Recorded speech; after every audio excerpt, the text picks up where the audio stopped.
Ma in effetti io, siccome per anni ho sentito dire quanto sei brava, peccato che non capiamo quello che dici, allora stranamente mentre questa canzone appunto che ho cantata è di mio figlio, e 8 anni fa, allora ho dedicato questo canto mentre cercavo di addormentarlo e non ci riuscivo. E poi è diventato appunto un canto che mi ha portato il premio Tenco come testo, testo appunto in dialetto. Grazie, grazie.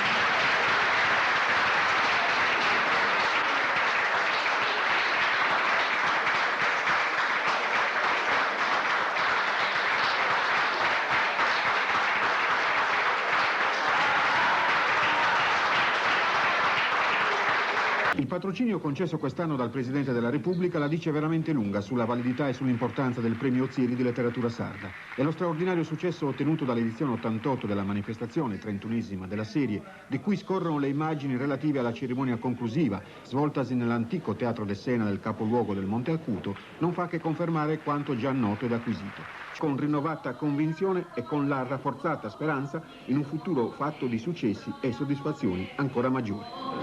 Serie di letteratura sarda, la platea stracolma di ospiti illustri, quindi sul palco Mario Faticoni nell'insolito ruolo del presentatore e Maria Carta che con le sue canzoni ha aperto e chiuso la manifestazione.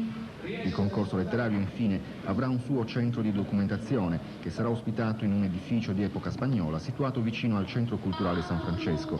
Il progetto esecutivo è stato approvato dalla Regione ed inviato al Ministero per gli interventi straordinari nel Mezzogiorno per la concessione del relativo finanziamento.